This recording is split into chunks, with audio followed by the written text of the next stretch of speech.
Nama saya Nugraha Madasa Sinuazi dengan NIM 240306888. Di sini saya akan menjelaskan materi tentang metabolisme lipid terkait dengan degradasi lipid menghasilkan oksidasi asam lemak dengan dosen pengampu Ibu Insinyur Tati Fidianasari SPT MP IPM. Yang pertama yaitu pencernaan, penyerapan, dan transport lemak. Yang pertama, pencernaan lemak. Lemak makanan umumnya dalam bentuk trigliserida di lambung terjadi emulsifikasi awal oleh peristaltik dan asam lambung di usus halus. Trigliserida mengalami emulsifikasi lebih lanjut oleh garam empedu dari hati disimpan di kantong empedu dan enzim lipase pankreas kemudian memecah trigliserida menjadi asam lemak bebas monogliserida khususnya 2-monogliserol. Yang kedua, penyerapan di usus halus. Asam lemak bebas dan monogliserida masuk ke dalam sel epitel usus halus atau enterosorit dalam bentuk misisel atau struktur dalam garam empedu. Di dalam sel molekul ini disintetis kembali menjadi trigliserida. Terus yang ketiga, transport lemak. Trigliserida yang terbentuk dibungkus bersama kolesterol, protein, fosfolipid menjadi partikel kilomikron atau jenis lipoprotein. Kilomikron masuk ke sistem limfatik lalu ke peredaran darah untuk didistribusikan ke jaringan tubuh.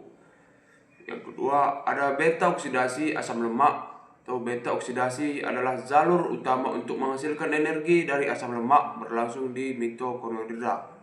Langkah-langkah beta oksidasi adalah yang pertama, aktivitas asam lemak di sitoplasma, asam lemak CoA, ATP menghasilkan CoA katalis dan asam lemak asli CoA sintetis. Yang kedua, transport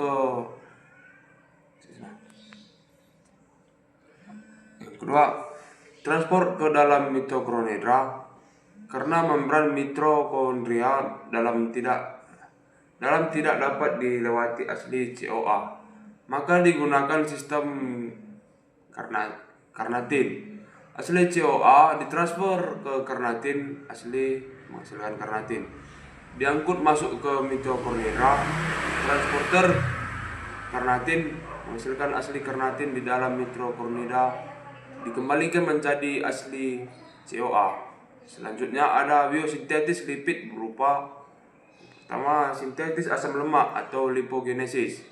Sebagian besar sintetis asam lemak menjadi di sitoplasma, sel-sel helper dan jaringan adiposa. Reaksi dimulai membawa asetil CoA keluar dari mitokondria melalui torak sitrat. Proses ini menghabiskan 2 molekul ATP. Pembentukan asetil CoA sintesol dirangsang oleh rasio insulin yang meningkat setelah konsumsi karbohidrat. Sitosol berubah menjadi molonil CoA oleh enzim asetil karbonisase. Enzim ini diaktifkan oleh rasa kenyang, sitrat, dan insulin. Insulin juga mengaktifkan enzim berikutnya yang kompleks asam lemak sintase. Produk akhir jalur ini adalah plamitat yang dapat diperpanjang dan didistribusi menjadi sebagian asam lemak yang lain. Sintetis trigliserol. Trigliserol berbentuk di helper dan jaringan adiposa melalui reaksi antara asam fosfat dan jaringan adiposa tidak memiliki enzim gliserol kinasase sehingga tidak dapat menggunakan gliserol hasil kerja enzim lipo atau protein lipase atau biasa disebut LPL.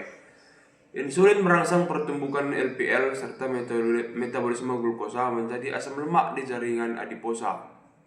Yang ketiga, sintetis fosfolipid. Fosfolipid adalah senyawa lipid yang mengandung gugus ester fosfat dan merupakan bagian penting dari membran sel berupa protein, glikolipid, dan kolesterol. Komponen utama fosfolipid adalah asam lemak dan gugus fosfat. Alkohol yang mengandung nitrogen atau suatu kerangka. Fosfolipid ini melimpah di sel mamalia atau fosfolipidisase yang biasa disebut PC. Fosfolid lain termasuk PE, PS, SM, CL, dan PL dan turunannya yang terfosforifikasi. Yang keempat biasa disebut sintetis kolesterol.